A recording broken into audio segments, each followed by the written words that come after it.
அதிகாரம் 38. கர்த்தருடைய வார்த்தை எனக்கு உண்டாகி, அவர், மனுபுத்திரனே, மேசேக் தூபால் ஜாதிகளின் தலைமையான அதிபதியாகிய மாகோகு தேசத்தானான கோகுக்கு எதிராக நீ உன் முகத்தை திருப்பி அவனுக்கு விரோதமாக தீர்க்க தரிசனம் உரைத்து சொல்ல வேண்டியது என்னவென்றால், கர்த்தராகிய ஆண்டவர் உரைக்கிறார், மேசேக் தூபால் ஜாதிகளின் அதிபதியாகிய கோகே, இதோ நான் உனக்கு விரோதமாக வருவேன்.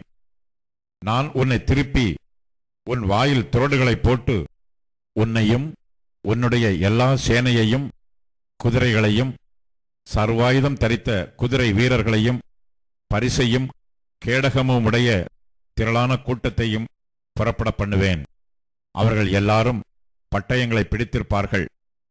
அவர்களோட கூட பெர்சியரும் எத்தியோப்பியரும் லீபியரும் இருப்பார்கள். அவர்கள் எல்லாரும் கேடகம் பிடித்து தலைச்சீராவும் தரித்திருப்பவர்கள். கோமேரும் அவனுடைய எல்லா இராணுவங்களும் வட திசையிலுள்ள தோகர்மா வம்சத்தாரும் அவர்களுடைய எல்லா இராணுவங்களுமாகிய திரளான ஜனங்கள் உன்னுடனே கூட இருப்பார்கள். நீ ஆயத்தப்படு, உன்னுடனே கூடின உன் எல்லா கூட்டத்தையும் ஆயத்தப்படுத்து. நீ அவர்களுக்கு காவலாளனாயிரு. அநேக நாட்களுக்கு பிற்பாடு நீ விசாரிக்கப்படுவாய். பட்டயத்துக்கு நீங்களாகி பற்பல ஜனங்களிலிருந்து சேர்த்து கொள்ளப்பட்டு வந்தவர்களின் தேசத்தில் கடைசி வருஷங்களிலே வருவாய். நெடுநாள் பாழாய் கடந்து பிற்பாடு ஜாதிகளிலிருந்து கொண்டு வரப்பட்டவர்கள் எல்லாரும் சுகத்தோடே குடியிருக்கும் இஸ்ரவேலின் மலைகளுக்கு விரோதமாய் வருவாய்.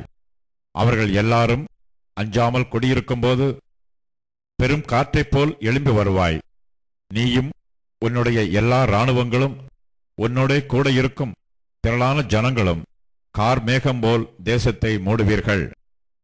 கர்த்தராகிய ஆண்டவர் சொல்லுகிறது என்னவென்றால், அந்நாளிலே பாழாய் கிடந்து திரும்ப குடியேற்றப்பட்ட ஸ்தலங்களுக்கு விரோதமாகவும் ஜாதிகளிடத்திலிருந்து சேர்க்கப்பட்டதும் ஆடுகளையும் மாடுகளையும் ஆஸ்திகளையும் சம்பாதித்து தேசத்தின் நடுவில் குடியிருக்கிறதுமான ஜனத்துக்கு விரோதமாகவும் நீ உன் கையை திருப்பும்படிக்கு உன் இருதயத்தில் யோசனைகள் எழும்ப நீ பொல்லாத நினைவை நினைத்து, நான் கொள்ளையிடவும் சூறையாடவும் மதில்கள் இல்லாமல் கிடைக்கிற கிராமங்களுள்ள தேசத்துக்கு விரோதமாய் போவேன். நிர்விசாரமாய் சுகத்தோடு குடியிருக்கிறவர்களின் மேல் வருவேன். அவர்கள் எல்லாரும் மதில்கள் இல்லாமல் குடியிருக்கிறார்கள். அவர்களுக்கு தாழ்பாலும் இல்லை, கதவுகளும் இல்லை என்பாய். சேபா தேசத்தாரும் தேதான் தேசத்தாரும் தர்ஷீஷின் வர்த்தகரும் அதனுடைய பாலசிங்கங்களான அனைவரும் உன்னை நோக்கி, நீ கொள்ளையிட அல்லவோ வருகிறாய் என்றும், நீ சூறையாடி வெள்ளியையும் பொன்னையும் ஆஸ்தியையும் எடுத்துக்கொள்ளுகிறதற்கும் ஆடுகளையும் மாடுகளையும் பிடிக்கிறதற்கும் மிகவும் கொள்ளையிடுகிறதற்கும் அல்லவோ உன்னுடைய கூட்டத்தை கூட்டினாய் என்றும் சொல்லுவார்கள். ஆகையால் மனுபுத்திரனே, நீ தீர்க்க தரிசனம் உரைத்து கோகை நோக்கி சொல்ல வேண்டியது என்னவென்றால், கர்த்தராகிய ஆண்டவர் உரைக்கிறார், என் ஜனமாகிய இஸ்ரவேல் சுகமாய் குடியிருக்கிற அக்காலத்திலே நீ அதை அறிவாய் அல்லவோ? அப்பொழுது நீயும் உன்னுடனே கூட திரளான ஜனங்களும் வட திசையிலுள்ள உன் ஸ்தானத்திலிருந்து வருவீர்கள். அவர்கள் பெரிய கூட்டமும் திரளான சேனையுமாயிருந்து எல்லாரும் குதிரைகளின் மேல் ஏறுகிறவர்களாயிருப்பார்கள். நீ தேசத்தை கார்மேகம் போல் மூட என் ஜனமாகிய இஸ்ரவேலுக்கு விரோதமாக எழும்பி வருவாய். கடைசி நாட்களிலே இது சம்பவிக்கும். கோகே, ஜாதிகளின் கண்களுக்கு முன்பாக உன் மூலமாய் நான் பரிசுத்தர் என்று விளங்கப்படுகிறதினால் அவர்கள் என்னை அறியும்படிக்கு உன்னை என் தேசத்துக்கு விரோதமாக வரப்பண்ணுவேன். உன்னை அவர்களுக்கு விரோதமாக வரப்பண்ணுவேன் என்று பூர்வ நாட்களிலே அநேக வருஷ காலமாய் தீர்க்க தரிசனம் உரைத்து இஸ்ரவேலின் தீர்க்கதரிசிகளாகிய என் ஊழியக்காரரை கொண்டு அந்நாட்களிலே நான் குறித்துச் சொன்னவன் நீ அல்லவா என்று கர்த்தராகிய ஆண்டவர் சொல்லுகிறார். இஸ்ரவேல் தேசத்துக்கு விரோதமாக கோகு வரும் காலத்தில் என் உக்கிரம் என் நாசியில் ஏறும் என்று கர்த்தராகிய ஆண்டவர் சொல்லுகிறார். அந்நாளிலே இஸ்ரவேல் தேசத்திலே பெரிய அதிர்ச்சி உண்டாகி, என் பிரசன்னத்தினால் சமுத்திரத்து மச்சங்களும் ஆகாயத்து பறவைகளும் வெளியின் மிருகங்களும் தரையில் ஊறுகிற சகல பிராணிகளும் தேசம் எங்குமுள்ள சகல நர ஜீவன்களும் அதிரும். பர்வதங்கள் இடியும், செங்குத்தானவைகள் விழும், எல்லா மதில்களும் தரையிலே விழுந்து போம் என்று என் எரிச்சலினாலும் என் சினத்தின் அக்னியினாலும் நிச்சயமாய் சொல்லுகிறேன். என் எல்லா மலைகளிலும் பட்டயத்தை அவனுக்கு விரோதமாக வரவழைப்பேன் என்று கர்த்தராகிய ஆண்டவர் சொல்லுகிறார். அவனவன் பட்டயம் அவனவன் சகோதரனுக்கு விரோதமாயிருக்கும். கொள்ளை நோயினாலும் இரத்தம் சிந்துதலினாலும் நான் அவனோடே வழக்காடி, அவன் மேலும் அவன் இராணுவங்களின் மேலும் அவனோடு இருக்கும் திரளான ஜனங்களின் மேலும் வெள்ளமாய் அடிக்கும் மழையையும் பெருங்கல் மழையையும் அக்கினியையும் கந்தகத்தையும் வருஷிக்க பண்ணுவேன். இவ்விதமாய் நான் அநேக ஜாதிகளின் கண்களுக்கு முன்பாக என் மகத்துவத்தையும் என் பரிசுத்தத்தையும் விளங்கப் பண்ணி அறியப்படுவேன். அப்பொழுது நான் கர்த்தர் என்று அறிந்து கொள்வார்கள். எங்களை போதித்து வழி நடத்துகிற தேவ ஆவியானவரே, இந்த காலை வேளையிலும் நீர் எங்களுக்கு தந்தருளின உமது திருவசனத்தின் மூலமாக எங்கள் தனிப்பட்ட வாழ்க்கையிலும் சமுதாய வாழ்க்கையிலும் சபையின் வாழ்க்கையிலும் நாங்கள் உமது திருவுள்ள சித்தத்தை செய்கிறவர்களாக எங்களை பலப்படுத்தவும் உமது ஞானத்தினாலே நிரப்பவும் எங்களை எதிர்த்து வருகின்ற சோதனைகளை உமது ஆவியின் பலத்தினாலே மேற்கொள்ளவும் எங்களை ஆசீர்வதியும். உம்முடைய திருவசனங்களை காணும்படியாக எங்கள் மனக்கண்களை திறந்தருளும். எங்கள் இருதயங்கள் கொழுந்துவிட்டு எரியத்தக்கதாக ஆவியானவரே எங்களை உணர்த்தி அருளும். எங்கள் அருமை இரட்சகர் மூலம் வேண்டிக் கொள்ளுகிறோம் பிதாவே, ஆமேன். பிரியமானவர்களே, எசேக்கியேல் தீர்க்கதரிசன புத்தகத்திலே 38, 39 அதிகாரங்களை நாம் சேர்ந்து படிக்க வேண்டும்.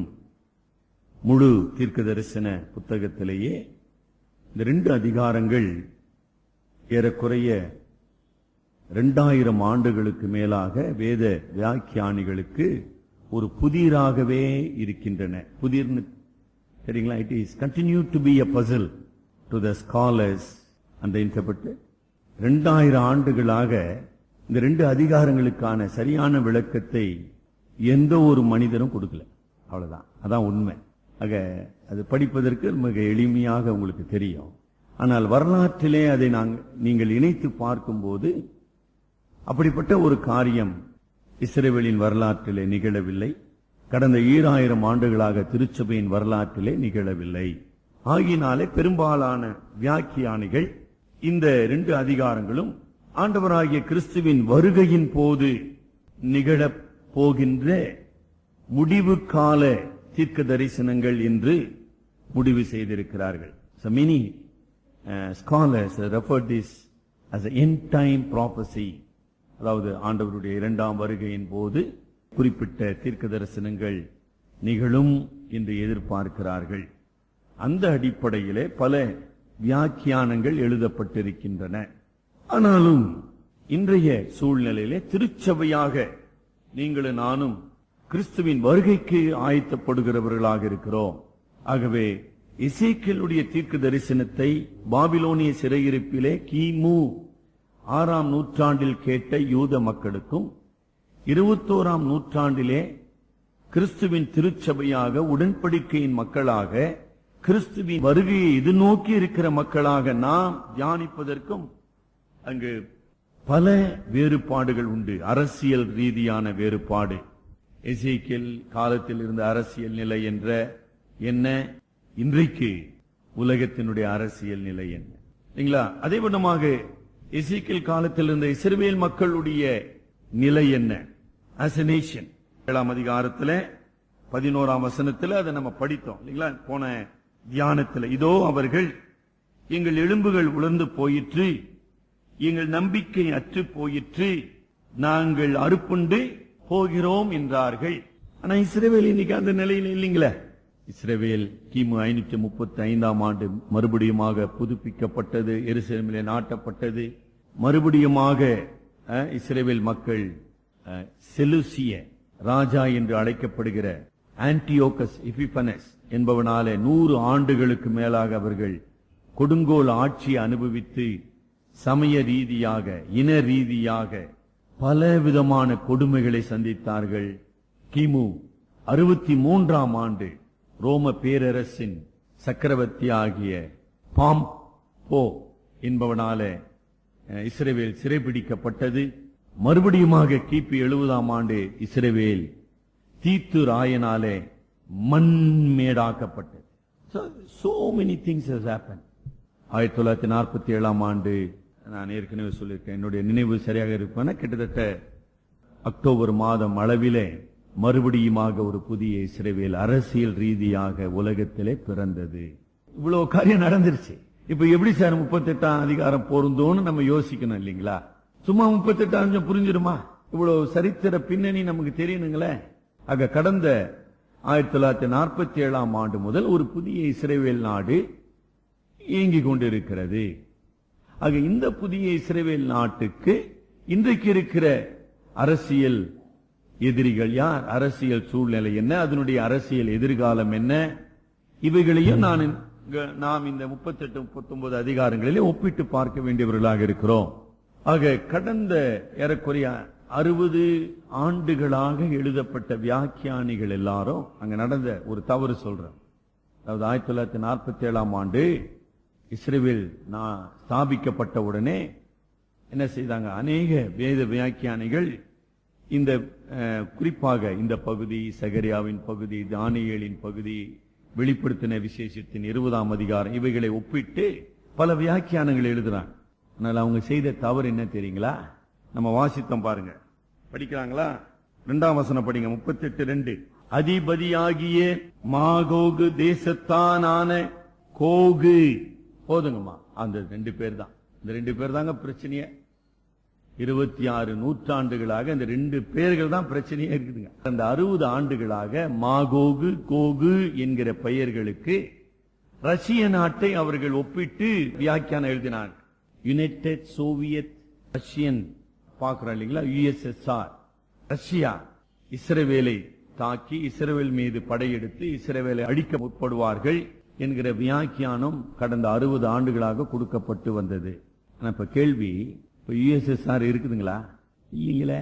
இப்படிதாங்க தப்பாயிட்டு. ஒரு உதாரணம், ஒரே ஒரு உதாரணம். 26 நூற்றாண்டு, சரியா கவனிச்சிங்களா? 2600 வருஷமா இந்த அதிகாரத்துக்கு விளக்கம் கொடுக்கறாங்க, முயற்சி செய்யறாங்க. ஆனா தப்பு தப்பாக போயின்னு இருக்குது. அதான் அதனுடைய மிஸ்டரி, பசில்னு சொன்ன நான், புதிர். ஆக எந்த ஒரு மனிதனாலும் ஒரு முழுமையான விளக்கத்தை இந்த அதிகாரங்களுக்கு கொடுக்க முடியவில்லை. ஏறக்குறைய முழு வேதத்திலேயே மிக கடினமான ஒரு தீர்க்க தரிசன பகுதி இந்த 2 அதிகாரங்கள். அது மாத்திரமல்ல, இன்னும் நம்ம அடுத்த கர்த்தருக்கு சித்தமாக அடுத்த வாரமும் இந்த 2 அதிகாரங்களை மையப்படுத்தி நாம் பார்க்க போகிறோம். அதாவது 38, 39 அதிகாரங்களை நீங்கள் நாளைய அடுத்த வாரத்துக்கு நீங்க படித்து வருவது நல்லது. விளக்கம் என்று நீங்கள் வரும்போது இல்லைங்களா, 2 உண்மைகளை நாம் மனதில் கொள்ள வேண்டும். ஒன்று ஹிஸ்டாரிக்கல் இன்டர்பிரேஷன், வரலாற்று ரீதியான வரலாற்று பூர்வமான விளக்கம் என்பது ஒரு நிலை. 2வது நிலை தீர்க்க தரிசனத்தின் அடிப்படையிலான விளக்கம் என்பது மற்றொரு நிலை, ப்ராப்பர்ட்டிக்கல் இன்டர்பிரேஷன். இதெல்லாம் சும்மா மனசுல வச்சு கொள்ளுங்க. அப்படிலாம் இருக்குது. பைபிள் படிக்கும் போது நாம மனசுல நினைப்பதோ அல்லது கருதுவதோ அது சரியாக இருக்கணும்னு அவசியம் இல்ல. அப்படி இல்ல. We have to be a very serious student of the Bible. Sir, இதெல்லாம் வேத வியாக்கியானிங்களுக்கு தான் சார் உதவும். சார், உங்களை மாதிரி பிரசங்கி மார்க்கம் என்ன பைபிளை படிச்சுன்னு ஆராய்ச்சி பண்ணி இருக்கலாம் சார்.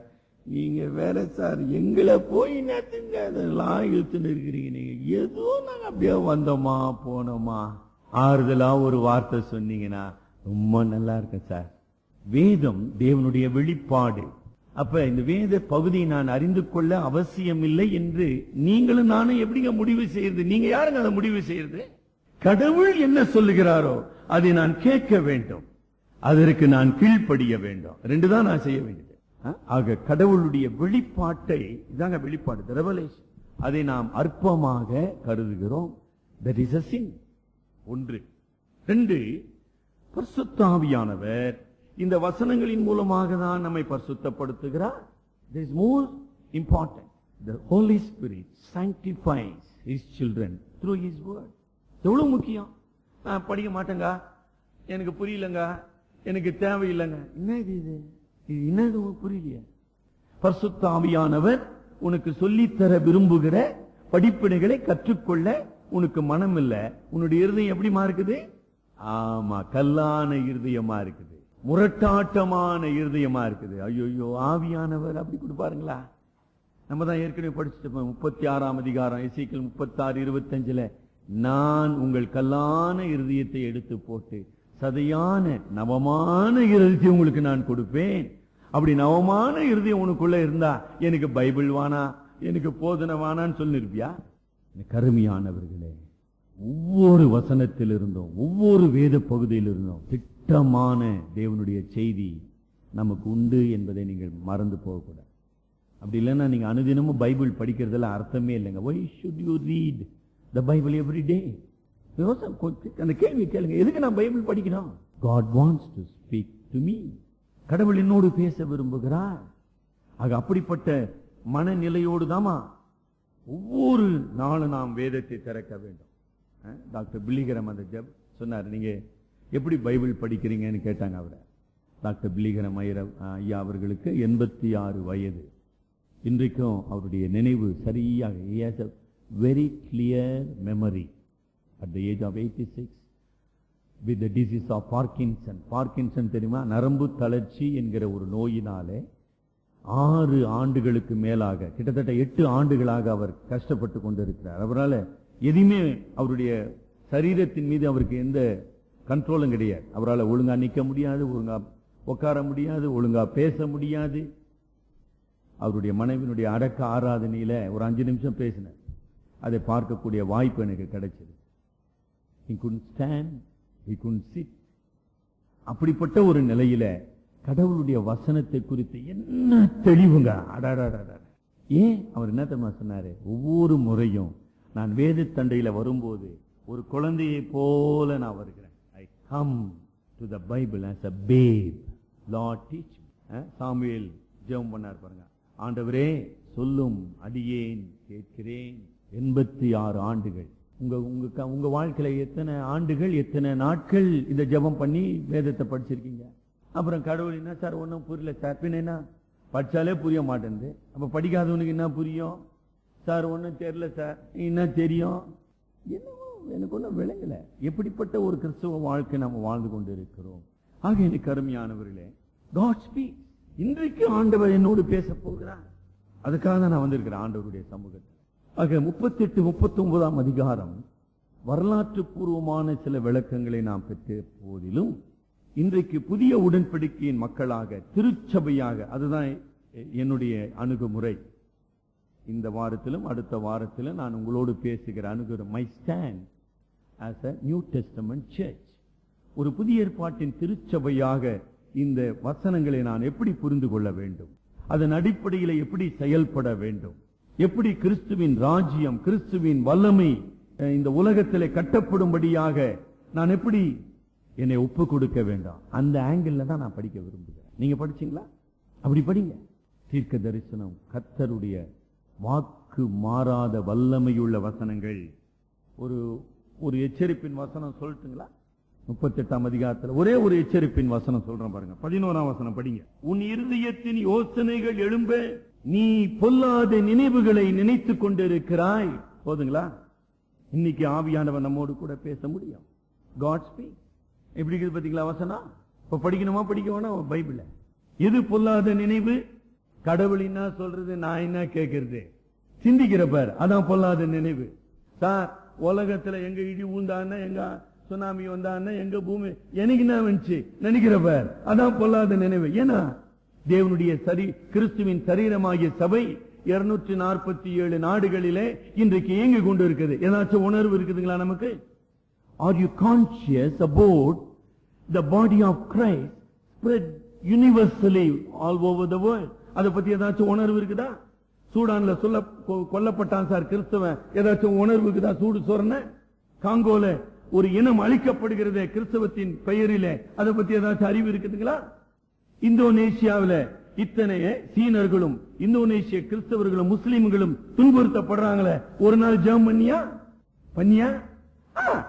நாசமா போனா எனக்கு நினைச்சப்பார், அதான் பொல்லாத நினைவு. ஒரு வசனம் போதுங்க, இன்னைக்கு மூலம் பசங்க பண்ணுக்கலாம். Just one word.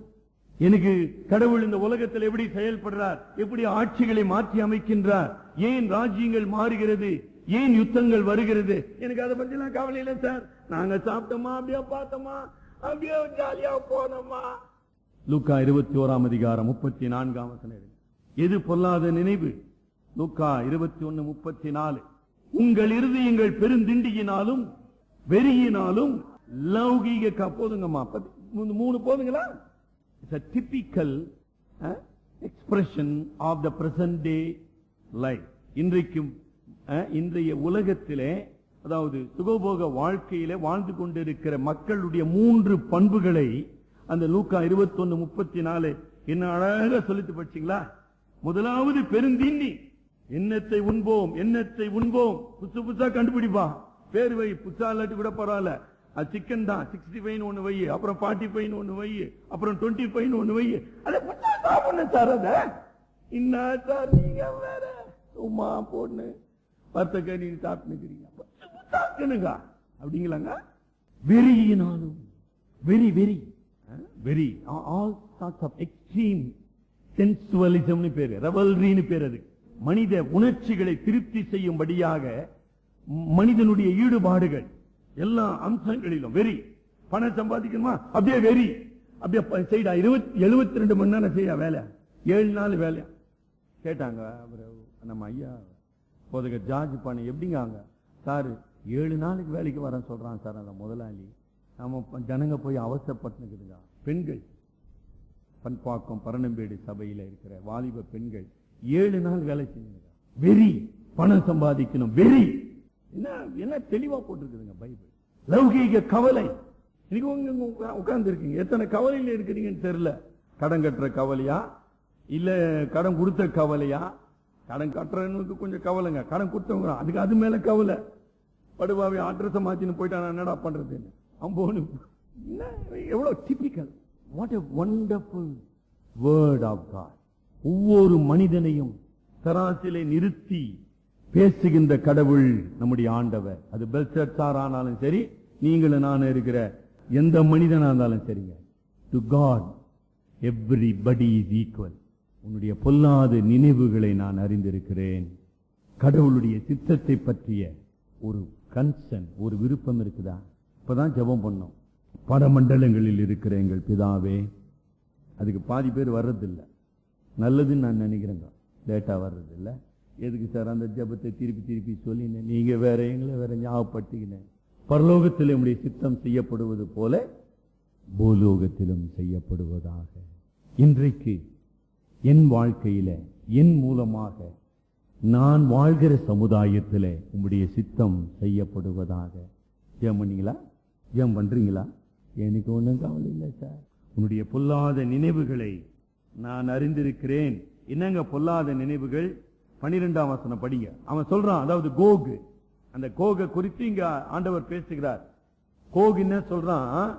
நான் கொள்ளையிடவும் சூறையாடவும் பாதுகாப்பில்லாமல் இருக்கிற மக்களையும் தேசங்களையும் நாடுகளையும் படையெடுத்து சென்று அப்பாவி மக்களை படுகொலை செய்யவும் நிர்விசாரமாக இருக்கிற மக்கள் மீது நான் படையெடுத்து வருவேன். அதாவது நான் படையெடுத்து சென்றால் என்னை தடுக்கக்கூடிய எந்த சக்தியும் அந்த மக்கள்கிட்ட கிடையாது. இன்னைக்கு ஏன் இன்றைய நவீன உலகிலே மக்கள் அணு சக்தியை குறித்தும் அணு ஆயுதத்தை குறித்தும் அதிகமாக பேசுகிறார்கள், சிந்திக்கிறார்கள்? வாட் இஸ் தி ரீசன் சொல்லுங்க. வல்லரசுன்னு சில நாடுகள் இருக்குதுங்க, மீதி நாடுகள் எல்லாம் வல்லரசு இல்லை. என்னப்பா வல்லரசு இல்லைன்னா அங்க அணு ஆயுதம் இல்லைங்க. ஓஹோ, அணு ஆயுதம் இல்லை. ஆக அணு ஆயுதம் இல்லாத நாடுகள் ஈரான், ஈராக்கு, இன்னும் மற்ற நாடுகள் சேர்த்துக்கொள்ளுங்க, வடகொரியா.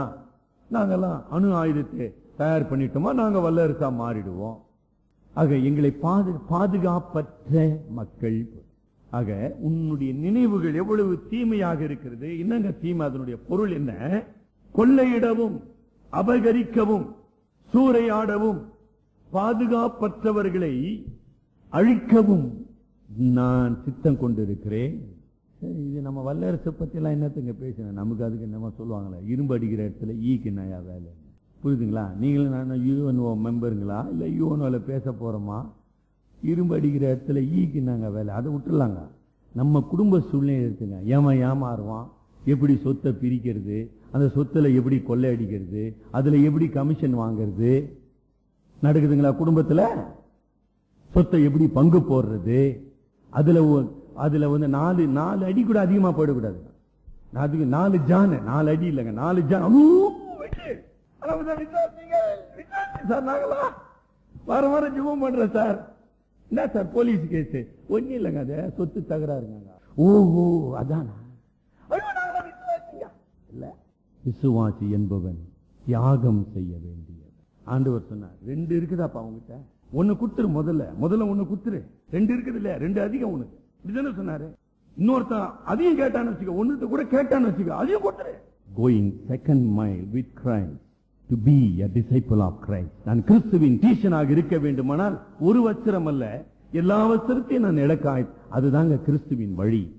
இப்ப ஏமாறுவான், எப்படி ஏமாத்தலாம், எப்படி சொத்தை பிரிக்கலாம், எப்படி பாகம் போடலாம், இதே சிந்தனையில் உன் நினைவுகள் பொல்லாதவைகளாயிருக்கின்றபடியா உன்னை நான் நியாயம் தீர்ப்பேன். எப்படி இருக்குது? God speaks.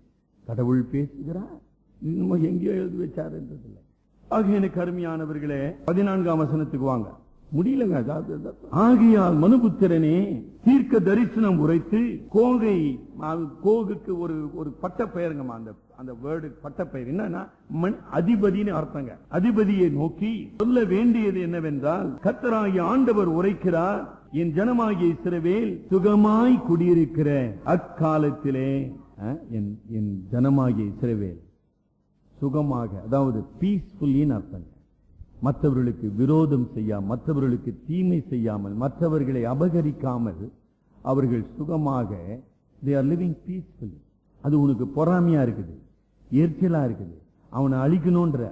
உங்களுக்கு ஞாபகம் இருக்குதா? ஈராக்கு சண்டை உருவாகிறதுக்கு முன்னதாக இஸ்ரவேல் மீது ஏவுகணைகளை ஈராக் சதாம் ஹுசேன் அனுப்பினார். ஞாபகம் இருக்குதா? இஸ்ரவேலுக்கும் ஈராக்குக்கும் எந்த சண்டையும் கிடையாது. இன்னைக்கும் இஸ்ரவேலுக்கும் ஈரானுக்கும் எந்த சண்டையும் கிடையாது. ஆனா ஈரான்ல நீங்க கேட்கின்ற முழக்கங்கள் என்ன? இஸ்ரவேலை அழிப்போம், இஸ்ரவேலை ஒழிப்போம். இன்னைக்கு லெபனோன்ல கேட்கின்ற, நீங்க நேத்து கூட பார்த்திருப்பீங்களா இல்லைங்களா? லெபனோன்ல கேட்கின்ற குரல் என்ன?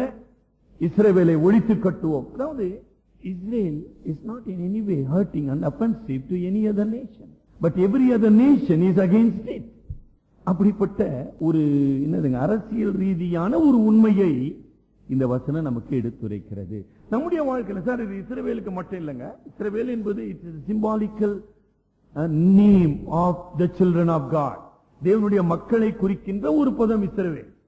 இந்த இனியும் நானும் கடவுளுடைய பிள்ளையாக இருப்போமானால், நம்ம கொஞ்சம் ஆண்டவர் நம்மை ஆசீர்வதித்து இருப்பாரானால், நம்ம சொல்றோம் பாருங்க, கண்ணு பொறுக்கலன்னு இல்ல, பொறுக்காது. மற்றவங்க குறிப்பாக கடவுளை அறியாதவர்களுக்கு அதனால் ஏற்றுக்கொள்ள முடியாது, தாங்கவே முடியாது. பரதேசியானா இன்னைக்கு இப்படி ஆயிட்டுக்கிறானே. நம்ம எல்லாம் பட்டணத்துல வாழ்றோம், அதனால அதிகமான எதிர்ப்பெல்லாம் நம்ம பார்க்கறது இல்லை. இன்னைக்கு கிராமத்துக்கு போனீங்கன்னா நான் சொல்ற மாதிரி நம்ம பண்பாக்கம், பரணம்பேடு, சோம்பட்டு இந்த கிராமத்தெல்லாம் நாங்கள் ஊழியம் செய்யறோம். 25 ஆண்டுகளுக்கு முன்னதாக அந்த கிராமம் இன்றைக்கு இருந்தது. அந்த கிராமத்தின் மக்கள் எப்படி இருந்தாங்க, இன்றைக்கு அவங்க எப்படி இருக்கிறாங்க? It's a tremendous social economical development could be seen as a God's blessing upon his children. அதெல்லாம் எங்க நீங்க பாக்குறீங்க? மாடு மேய்ச்சிருந்தவனா இன்னைக்கு வந்து ஸ்கூட்டர்ல போயின்னு இருக்கிறான், மாடு மேய்ச்சிருந்தவனா செல்போன் வச்சுன்னுக்கிறான். மாடு மேய்க்கணுங்க செல்போனு அப்படியே சிந்திக்கிற ஒரு காலம் இல்லைங்களா? பாஷை ஒழுங்கா பாஷை, தமிழ் பாஷை பேச தீராக இங்கிலீஷ்ல பேசினுக்கிறான். It's a tremendous social change. ஆமா, மக்களுக்கு பொறாமை வரும். 2005ஆம் ஆண்டு டிசம்பர் மாதத்தில் பரணம்பேடு சபையின் வந்த அந்த போராட்டம் என்னங்க, அங்கு சுற்றியுள்ள இந்து மக்கள் ஆண்டவர் அந்த நம்முடைய விசுவாசிகளை ஆசீர்வதித்து, அவர்களுடைய உழைப்பை ஆசீர்வதித்து, அவருடைய விவசாயத்தை ஆசீர்வதித்து, அந்த பிள்ளைகளுடைய கல்வியை ஆசீர்வதித்து அவர்கள் முன்னேறினபடியினால அவனால தாங்கிக்க முடியல. எப்படா பெரிய ஆளாயிட்டான், விடாத அமுக. ஆண்டவர் சொல்லுங்க, என் ஜனங்கள் சுகமாய் குடியிருக்கிற காலத்திலே நீ அவர்களுக்கு விரோதமாய் எழும்பினாய் பொல்லாத நினைவுகள். அப்ப என்ன செய்வேமா? நான் படிக்கலாமா? 16ஆம் வசனம் படிங்க. 16 மூட வருவாய், கடைசி நாட்களில் இது சம்பவிக்கும். கோகே அதிபதியே, ஜாதிகளின் கண்களுக்கு முன்பாக உன் மூலமாய் நான் பரிசுத்தர் என்று விளங்கப்படுகிறதினால் அவர்கள் என்னை அறியும்படிக்கு உன்னை என் தேசத்துக்கு விரோதமாக. நல்ல அந்த வசனம் சரியா புரிஞ்சிச்சா உங்களுக்கு? என்னுடைய ஜனத்தின் மீது நீ அநியாயமாக படையெடுத்து வருவதினால் கார் மேகத்தை போல அவர்கள் மீது மூட முற்படுவாய், வேகமாக எழும்பி வருவாய். ஆனால் என் ஜனத்துக்காக நான் போராடுவேன், என்னுடைய மகிமையை வெளிப்படுத்துவேன். அப்பொழுது கோகே நீயும் உன்னோடு வந்த திரளான ஜனங்களும், அங்க திரளான ஜனங்கள் என்ற பதத்தை படிச்சிருக்கோம் இல்லீங்களா? திரளான மக்கள், அவர்களும் நானே தேவன் என்பதை அறிந்து கொள்வீர்கள். You will know on that day that I am the Lord. என்ன பியூட்டிஃபுல்! உங்களுடைய தனிப்பட்ட வாழ்க்கையில கடவுள் செயல்பட முடியாதா? எத்தனை திருச்சபைகளுடைய வாழ்க்கையில கடவுள் செயல்பட்டிருக்கிறார். இந்த வரலாற்று படிச்சிருக்கீங்களா? அதாவது திருச்சபையின் வரலாறில் எத்தனை காலகட்டத்திலே ரோம பேரரசினாலே வந்த அழிவுகள், முதல் 3 நூற்றாண்டுகளிலே சொல்ல முடியாத உபத்திரவங்கள், கர்த்தர் திருச்சபையை காப்பாற்றினார். அவ்வளவுதானுங்களா? தொடர்ந்து பின்னால் வந்த, அதாவது இருண்ட காலம் என்று சொல்வார்கள், டார்க் ஏஜஸ். இந்த இருண்ட காலத்திலே தேவனுடைய பிள்ளைகள், தேவனுடைய திருச்சபை சத்தியத்துக்காக, விசுவாசத்துக்காக எத்தனை ஆயிரக்கணக்கான மக்கள் உயிர் கொடுத்தார்கள். Do you know that? Russia எடுத்துக்கொள்ளுங்க. ரஷ்யாவில் ஒரு திருச்சபை இருக்கக்கூடாது என்று கங்கணம் கட்டி திருச்சபையின் போதகர்களையும் விசுவாசிகளையும் சிறையில் அடித்து திருச்சபை ஆலயங்களை இடித்து தரைமட்டமாக்கின ரஷ்யா. இன்றைக்கு ரஷ்யாவில் ஆராதனை நடந்து கொண்டிருக்கிறது. அதே மாதிரி 1949ஆம் ஆண்டு சீனாவிலே ஏற்பட்ட மக்கள் புரட்சி அல்லது மார்க்சிய மாசேத்துங்கினுடைய புரட்சி. 1949ஆம் ஆண்டு சீனாவிலே கம்யூனிசம் வந்த போது ஏறக்குறைய சீனா உள்நாட்டு மிஷனரி ஸ்தாபனம் என்கிற ஸ்தாபனத்தின் பொது செயலாளராக ஹட்சன் டெய்லர் அவர்கள் இருந்தாங்க. such a godly man. அவருடைய வாழ்க்கை வரலாறு போன வாரம் நான் படிச்சு கொண்டிருந்தேன். அந்த மாசேத்துங்கினுடைய படைகள் முன்னேறி சீனாவை அவர்கள் கைப்பற்றி கொண்டு வரும்போது எல்லா மிஷினரிகளும் வெளியேற்றப்படுறாங்க. இவருடைய ஒரு மிஷன்ல மட்டும் 840 மிஷினரிகள். அத்தனை பேரும் அவங்களுக்கு டைம் கொடுக்குறாங்க, இத்தனை நாட்களுக்குள்ளாக நீங்க நாட்டை விட்டு வெளியேறணும்னு. ஆனா ஹட்சன் டெய்லர் என்ன செஞ்சா தெரியுங்களா? அவர் நோய்வாய்ப்பட்டு 4 ஆண்டுகளுக்கு மேலாக அவர் நோய்வாய்ப்பட்டு இங்கிலாந்து தேசத்தில் இருக்கிறாரு. ஆக இந்த உபத்திரவத்தை பற்றி கேள்விப்பட்டு கொஞ்ச நேரம் யோசனை பண்ணுங்க. இங்கிலாந்தில் இருந்து கப்பல் பயணத்தில அவர் ஷாங்கே துறைமுகம் வந்து அடைகிறார். கப்பல் பயணம் எப்படி இருக்கணும்? ஒரு நோயாளிக்கு, ஒரு ஆஸ்துமா நோயாளிக்கு, ஒரு டிபி நோயாளிக்கு கப்பல் பயணம் எப்படி இருக்கும்? அந்த உயிரை பிடிச்சுனே வரான்னு சொல்றோம் பாருங்க சிலனா. அந்த மாதிரி அந்த உயிரை பிடிச்ச ஷாங்கே துறைமுகத்தில் அவர் இறங்கி 2 நாட்களிலே மரித்து போகிறார். அவருடைய என்ன தெரியுமா? என்னுடைய இதயம் வாழ்கிற இடம் சீனாவாக இருக்க வேண்டும், என்னுடைய சரீரம் புதைக்கப்பட வேண்டிய இடம் சீனாவாக இருக்க வேண்டும், இங்கிலாந்து அல்ல. அவருடைய தரிசனம் எப்படி இருந்தது பாத்தீங்களா? இதெல்லாம் படிச்சிருக்கீங்களா நீங்க? Do you know the history of the missions? சும்மா வந்து உட்காந்து என்ன சார் புரியல சார், நான் எப்படி புரியும்? எப்படிங்க புரியா? We are lazy. லௌகீக கவலைகள், பெருந்தீங்கிகள், வெறிகள், இவைகளிலே நேரத்தை செலவு செய்து கொண்டிருக்கிறோம். அடுத்த அற்புதமான மிஷனரி டாக்டர் டேவிட் லிவிங்ஸ்டன் ஆப்பிரிக்க கண்டத்தை, இருண்ட கண்டம் என்கிற ஆப்பிரிக்க கண்டத்தை வெளி உலகத்துக்கு அறிமுகப்படுத்தின மகான்.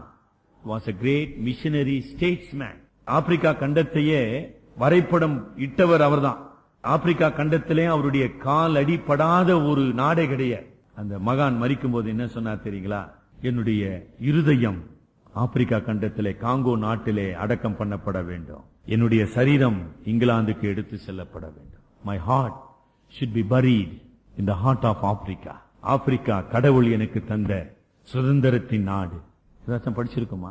கடந்த 20 ஆண்டுகளாக தேவனுடைய திருச்சபை, தேவனுடைய திருச்சபையின் தலைவர்கள் கிறிஸ்துவுக்காக, சுவிசேஷத்துக்காக தங்களுடைய உயிரை பணயம் வைத்து போராடி இருக்கிறார்கள். இந்த உலக ஆட்சியிலும் இந்த உலக அதிகாரங்களும் தேவனுடைய பிள்ளைகளை கொண்டு இருக்கலாம். ஆனால் திருச்சபையை அழிக்க முடியுமா? இன்னும் அற்புதமான ஒரு வாக்குத்தத்தத்தை ஆண்டவர் நமக்கு தருகிறார். மத்தேயு 16:18.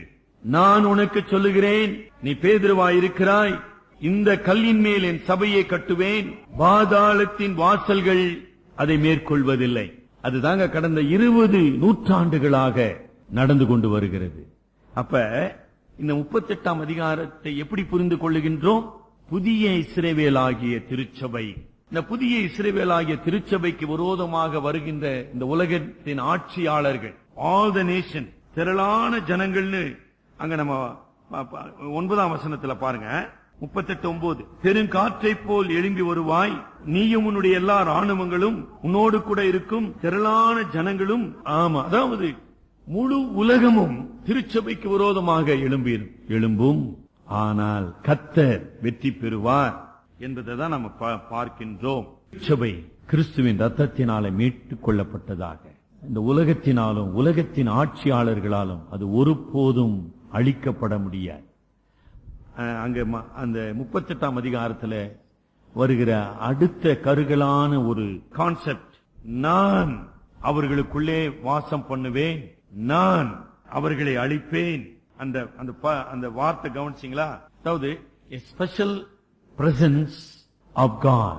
நீங்க 15ஆம் வசனம் முதல் படிக்கும் போது நீங்க பார்க்கிற ஒரு உண்மை, நான் இல்லீங்களா? 16ஆம் வசனத்திலே நான், 17ஆம் வசனத்திலே அந்நாட்களிலே நான், 18ஆம் வசனத்திலே என்ன சொல்றாரு? 19ஆம் வசனமா அந்நாளிலே, ஆமா, பூமி அதிர்ச்சிகள், அதாவது இயற்கையின் சத்துவங்கள் அழிக்கப்படும். 20ஆம் வசனம், என் பிரசனத்தினால் மச்சங்களும் பறவைகளும் மிருகங்களும் பிராணிகளும் நரஜீவனா மனிதர்களும் அதிரும், இடியும் விழுந்து போம், என் எரிச்சலினாலும் என் சினத்தினாலும் அக்கினியினாலும் நிச்சயமாய். அதாவது இந்த 38ஆம் அதிகாரத்திலே ஒரு சிறப்பான வெளிப்பாடு என்ன? கர்த்தராகிய யெகோவா அவருடைய பிரசன்னத்தினாலே தமது மக்களை சூழ்ந்து அவர்களுக்காக போராடுவார், வெற்றி சிறப்பார். அதை அப்படி மனசுல வச்சுங்க. நம்ம அடுத்த வாரம் தொடர்ந்து சிந்திப்போம். It is not a physical presence of the living Lord. No, it is a spiritual presence. அப்ப கர்த்தர் புதிய ஏற்பாட்டின் அடிப்படையின் கர்த்தராகிய கிறிஸ்து திருச்சபையின் தலையாக வாசம் பண்ணுகிறார். ஆக திருச்சபை துன்புறுத்தப்படும் போது, திருச்சபை உபத்திரவத்தின் கடந்து செல்லும் போது கிறிஸ்து அவர்களோடு கூட இருக்கிறார், அவளோடு கூட பாடுபடுகிறார். அதனால்தான் அப்போஸ்தலர் 9ஆம் அதிகாரத்திலே, சவுலே சவுலே நீ என்னை ஏன் துன்பப்படுத்துகிறாய்? சவுல் யாரை துன்பப்படுத்தினார்? விசுவாசிகளை, சீஷர்களை. ஆனால் ஆண்டவர் என்ன சொல்றார்? சவுலே சவுலே நீ ஏன் என்னை துன்பப்படுத்துகிறாய்? Because he is the head of the church and his special unique presence is abiding in the church. திருச்சபையிலே, சரீரமாகிய சபையிலே, விசுவாசிகளிலே தேவனுடைய பிரசனம், தேவனுடைய வல்லமை நிலைத்திருக்கிறது என்பதுதான் புதிய ஏற்பாடு நமக்கு போதிக்கிறது. அந்த பலத்தினாலே நாம் சத்துருக்களை மேற்கொள்ளுகிறோம். அந்த சத்துருக்களை மேற்கொள்ளுகிறோம் என்பதுமா போரிடுவதல்ல. It is not a holy war, crusade சொல்றோமே, பரிசுத்த போர் என்று கத்தோலிக்க போப்புகளினாலே 12ஆம் நூற்றாண்டில் பிரகடனப்படுத்தப்பட்ட போர் அல்ல. The New Testament knows nothing about the crusade wars. No. பரிசுத்த ஆவியானவராலே பலப்படுத்தப்பட்ட தேவனுடைய பிள்ளைகள் சாத்தானுக்கு விரோதமாக, உலக ஆட்சியாளர்களுக்கு விரோதமாக, பாவத்துக்கு விரோதமாக அவர்கள் போராடி சாட்சியின் வசனத்தினாலும் கிறிஸ்துவின் ரத்தத்தினாலும் மேற்கொண்டார்கள். வெளிப்படுத்தின விசேஷம் நம்ம எல்லாவற்றையும் விளக்கமாக படிக்க நமக்கு போதிய நேரம் இல்லை. வெளிப்படுத்தின விசேஷம் 12ஆம் அதிகாரம் 11ஆம் வசனம்.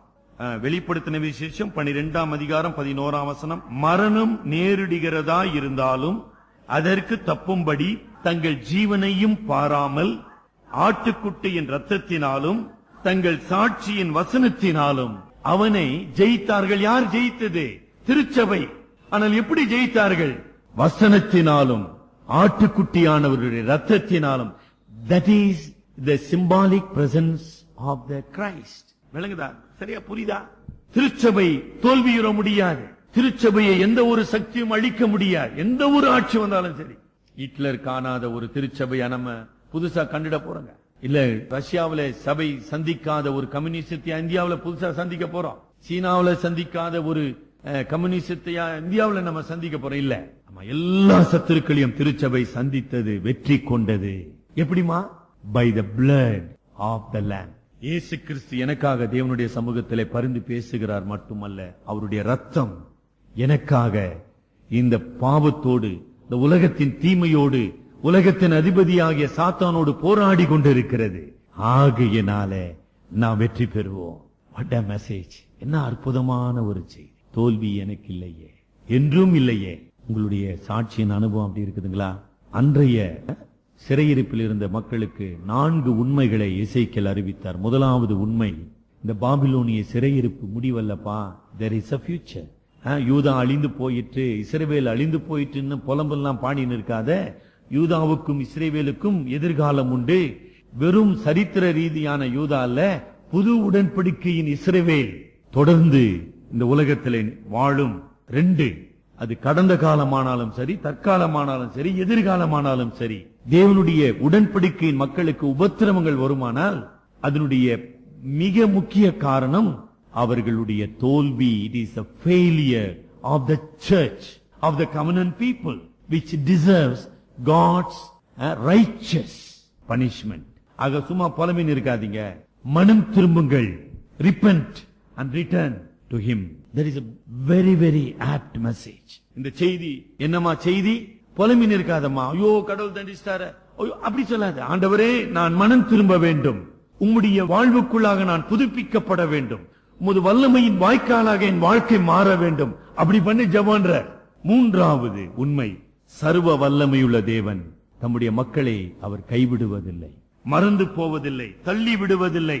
39ஆம் அதிகாரம் 21ஆம் வசனத்துல பார்ப்போம். இவ்விதமாய் என் மகிமையை நான் புறஜாதிகளுக்குள்ளே விளங்க பண்ணுவேன், நான் செய்த என் நியாயத்தையும் அவர்கள் மேல் நான் வைத்த என் கையையும்.